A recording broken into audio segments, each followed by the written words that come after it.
मेरा नाम सुमन है। मेरी उम्र 22 साल है। मेरे पापा अपने भाइयों में सबसे छोटे हैं।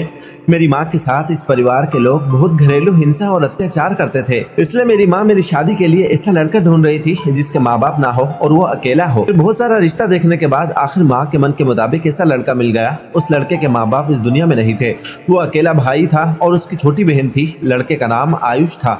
मेरी मम्मी पापा को ये लड़का बहुत अच्छा लगा और आयुष से मेरी शादी तय हो गई। कुछ दिन बाद देखते ही देखते शादी का दिन भी आ गया और आज मेरी शादी थी। हमारे घर बारात आ चुकी थी। शादी की रस्में शुरू हो गई और अब विदाई का वक्त आ चुका था। मैं विदा होकर अपने पति के साथ उसके घर आ गई। मैं आयुष के कमरे में बैठी हुई थी कि तभी मेरा पति अंदर आया। वो बहुत जल्दी में था। उसने कमरे में आते ही अलमारी से एक बॉक्स निकाला और मुझे देखकर कहने लगा, इसमें तुम्हारी मुंह दिखाई का गिफ्ट है। मैं अभी जा रहा हूँ, सुबह बात करते हैं। वो बात खत्म करके जा चुका था और मुझे कुछ कहने का मौका भी नहीं मिला। मुझे तो कुछ भी समझ नहीं आ रहा था कि सब क्या हो रहा है। भला सुहागरात को मेरे पति को ऐसा भी क्या काम आ गया कि वो मुझे यूं अकेला छोड़कर चला गया। सुबह मैंने सोचा कि अपनी ननद से जाकर पूछती हूँ, उससे तो जरूर पता होगा कि उसका भाई कहाँ है। मैंने अपनी ननद के कमरे के दरवाजे पर दस्तक दी और ये देखकर तो मेरे पैरों तले जमीन निकल गई कि दरवाजा तो मेरे पति ने खोला था। मैं एकदम चौंक गई। वो अपनी बहन के कमरे में क्या कर रहा था। मैं गुस्से में बिना कुछ कहे अपने कमरे में चली आई। उस वक्त मुझे आयुष पर बहुत गुस्सा आ रहा था कि वो अपनी बहन के कमरे में क्यों था। आयुष मेरे पीछे पीछे आया और कहने लगा, मेरी बहन बीमार है, उसे मिर्गी के दौरे आते हैं और अक्सर वो खुद को नुकसान पहुंचा देती है, इसलिए मुझे रात को उसके पास रुकना पड़ता है ताकि वो खुद को नुकसान न पहुंचाए। ये सुनकर मुझे बहुत शर्मिंदगी हुई कि कितना ख्याल करने वाला भाई है और मैं उस पर शक कर रही थी। लेकिन आयुष को मेरे अरमानों की कोई परवाह नहीं थी। दूसरी रात भी आयुष अपनी बहन के कमरे में जाकर सो गया। आज दूसरा दिन था और मैं इन सबसे बुरी तरह से तंग आ चुकी थी। तीसरी रात में जब आयुष अपनी बहन के कमरे में चला गया तो मुझे उस पर बहुत ज्यादा गुस्सा आया। मैं बेड पर करवट बदलती रही लेकिन मुझे नींद नहीं आ रही थी। रात के 2 बजे मैं अपनी ननद के कमरे का दरवाजा खटखटाया, लेकिन शायद वो दोनों गहरी नींद में सोए हुए थे। उन्होंने दरवाजा नहीं खोला। काफी देर दरवाजा खटखटाने के बाद मैं अपने कमरे में आ गई। अगली सुबह जब आयुष कमरे में आए तो मैंने उनसे पूछा कि कल रात आपने दरवाजा क्यों नहीं खोला। तो आयुष कहने लगे, पता ही नहीं चला। मैंने कहा, अपनी बहन के कमरे में सोते हो तो दरवाजा लॉक क्यों करते हो, दरवाजा खुला रखा करो। मेरे सवाल पर वो एकदम घबरा कर कहने लगे, तुम्हें बताया था ना कि उसे मिर्गी की बीमारी है और दौरे पड़ते हैं, इसलिए उसकी सुरक्षा को ध्यान में रखते हुए मैं कमरे को लॉक कर देता हूँ। लेकिन मैं किसी भी तरह आयुष का पीछा छोड़ने को तैयार नहीं थी। अगली रात को फिर आयुष अपनी बहन के कमरे में चला गया, लेकिन मैंने सोच लिया था कि मैं सारी सच्चाई जानकर ही रहूंगी। मैंने जल्दी से चाबी निकाली। जैसे ही आधी रात हुई मैं जल्दी से कमरे का लॉक खोलकर अंदर चली गई। सामने का दृश्य देखकर मेरे पैरों तले जमीन निकल गई। मैंने देखा कि मेरे पति ने मेरी ननद को रस्सियों से बांध रखा था और उसका सर अपने कंधे पर लेकर सो रहा था। मेरी ननद जाग रही थी। मुझे देखकर इशारा करके बाहर जाने को कहा।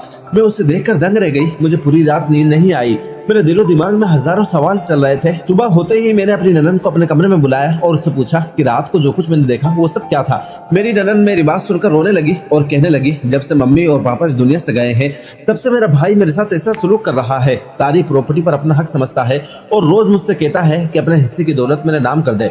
मैं मना करती हूँ तो भाई मुझे मारते हैं और मुझे परेशान करते हैं। रात को मुझे रस्सियों से बांध देते हैं। मेरी ननद मुझसे लिपट कर रोने लगी और मुझसे मदद मांगने लगी। मेरी ननद बार बार कह रही थी, भाभी मुझे इस घर से भगा दो। मैंने कहा, अगर मैं तुम्हें यहाँ से भगा दूं तो तुम कहाँ जाओगी। वो कहने लगी, अपनी एक दोस्त के घर चली जाऊंगी। अपनी ननद के बहुत ज्यादा गिड़गिड़ाने पर मैं ननद की मदद करने के लिए तैयार हो गई। फिर तय हुआ कि आज रात को मैं अपने पति के खाने में नींद की गोलियां मिला दूंगी। जैसे ही रात के 9 बजे मैंने आयुष के खाने में नींद की गोलियां मिला दी। खाना खाते ही आधे घंटे के अंदर आयुष सो चुका था। हमारे पास यही मौका था। मैंने अपनी ननद से कहा कि तुम कार के पिछली सीट के अंदर जाकर छुप जाओ। कुछ ही देर में हम एक घर के सामने खड़े थे। मेरी ननद कहने लगी, भाभी आप घर चली जाओ वरना हम सब फंस जाएंगे। लेकिन मैं उसे पूरी सुरक्षा के साथ घर के अंदर तक छोड़कर आना चाहती थी।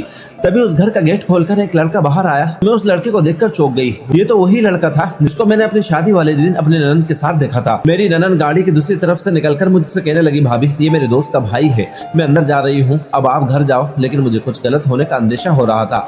मैंने अपने ननद से कहा, तुम गाड़ी में बैठो, हम वापस जा रहे हैं। इतना सुनते ही मेरी ननद ने मेरा हाथ जोर से झटका और भागकर उस लड़के के पास जाकर खड़ी हो गई। वो कहने लगी, भाभी अब मैं वापस नहीं जा सकती। मैं इस लड़के से प्यार करती हूँ और इसके लिए ही झूठ बोलकर आपको यहाँ लाई हूँ। तभी उस लड़के ने मेरी ननद को अपने पीछे किया और मेरी तरफ देखकर हंसते हुए बोला, मगर मुझे तो तुम्हारी भाभी पसंद आ गई है। मैं उस लड़के की बात सुनकर घबरा गई। वो लड़का कहने लगा, मैं तो कब से भाभी जी का इंतजार कर रहा था। इतना कहते हुए वो ठाके लगाकर हंसने लगा। मैं गाड़ी से नीचे उतर आई और अपनी ननद का हाथ पकड़कर उसे गाड़ी में बिठाने लगी। तभी उस लड़के ने मेरा हाथ पकड़ लिया और मुझे घर के अंदर खींचने लगा। मेरी ननद ने गुस्से में आकर उसके मुंह पर थप्पड़ मार दिया और कहा, धोखेबाज, तुमने मुझे धोखा दिया। तुम्हारे लिए मैंने अपने इतने प्यार करने वाले भाई को धोखा दिया। उसी वक्त पुलिस की गाड़ी का सायरन बजने लगा। पुलिस के साथ साथ मैं अपने पति को आते देख मैंने भगवान का धन्यवाद किया। पुलिस तुरंत उन लड़कों को पकड़ कर ले गई। मैं हैरान थी, मेरे पति को तो मैंने नींद की गोलियां दी थी, फिर वो यहाँ कैसे आ गए? आयुष कहने लगा, मेरी बहन की सालों पहले इस लड़के से मुलाकात हुई थी। जब मुझे पता चला तो इस लड़के के बारे में सारी जानकारी लेनी शुरू कर दी।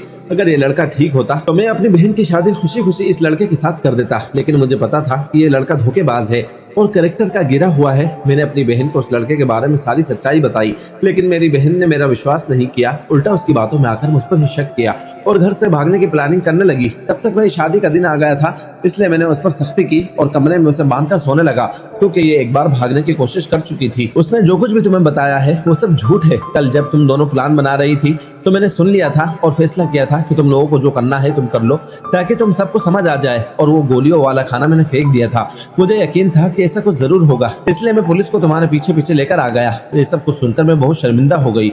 मेरी ननन भी सर झुकाए आंसू बहा रही थी। कुछ दिनों बाद हमने उसकी शादी एक अच्छे लड़के से कर दी। वो अपने घर में खुशी खुशी अपने पति के साथ रह रही है।